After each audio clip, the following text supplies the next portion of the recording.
మాజీ సీఎం జగన్ పై మంత్రి సత్యకుమార్ ఆసక్తికర వ్యాఖ్యలు చేశారు.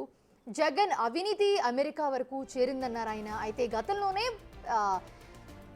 పీపీపీ ఒప్పందాలపై నామినేషన్ ప్రతిపాదన వద్దని చెప్పామన్నారు ఆయన. అదానీ కంపెనీతో సోలార్ పవర్ డీల్ తన ప్రమేయం లేకుండానే జరిగిందని మాజీ మంత్రి బాలినేని శ్రీనివాసరెడ్డి కూడా చెప్పారని కూడా గుర్తు చేశారు. అయితే ఈ మొత్తం ఒప్పందాలను రాష్ట్ర ప్రభుత్వం పరిశీలిస్తుందని తెలిపారు. సెకీతో ఒప్పందం విషయంలో నామినేషన్ పద్ధతి విధానం మంచిది కాదని కూడా నాడు తామంతా కూడా హెచ్చరించామని చెప్పారు సత్యకుమార్.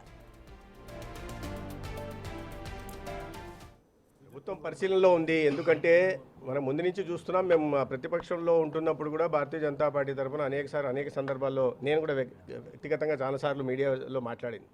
ఎందుకంటే ఈ రకంగా నామినేషన్ పద్ధతి మీద ఒకటి పీపీఎల్ రద్దు చేసి కొత్తగా తీసుకోవడం కానీ, లేదా ఇండోసోల్ సోలార్ అనే కంపెనీని తీసుకొచ్చి, లేదా షిర్డీ సాయి కంపెనీని తీసుకొచ్చి అనేక సందర్భాల్లో నామినేషన్ పద్ధతి మీద వీళ్ళకు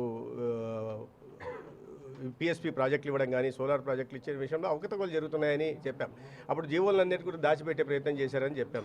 అదే నిజం అనేది ఇవాళ తెలుస్తూ ఉంది. ఇవాళ కేవలం అవినీతిలో రాష్ట్రానికి మాత్రమే పరిమితం కాకుండా ఈ జగన్మోహన్ రెడ్డి గారు అంతర్జాతీయ ఖ్యాతిని ఆర్జించారు. ఇవాళ అమెరికా లాంటి దేశాలు కూడా ఫెడరల్ బ్యూరో ఇవాళ అమెరికా నుంచి చెప్తోంది అవినీతిలో ఏకంగా 1750 కోట్లు అవినీతి జరిగింది, అది మొత్తం జగన్మోహన్ రెడ్డి ఖజానా తరలిందనే విషయం చెప్తున్నారు. దాని మీద ప్రభుత్వం పరిశీలిస్తోంది. కేంద్ర ప్రభుత్వం దాని మీద ఎలా రెస్పాండ్ అవుతుందనే విషయం తెలియలేదు. రాష్ట్ర ప్రభుత్వంలో కూడా దీని మీద సెకీలో ఇంత పెద్ద అవినీతి జరిగింది, ఆ లబ్ధి జగన్మోహన్ రెడ్డి గారికి జరిగిందనే విషయం బయట పడింది. కాబట్టి దాని మీద సమగ్రమైన విచారణ జరిపించి తీసుకోవాల్సిన చర్యలు తీసుకుంటారు.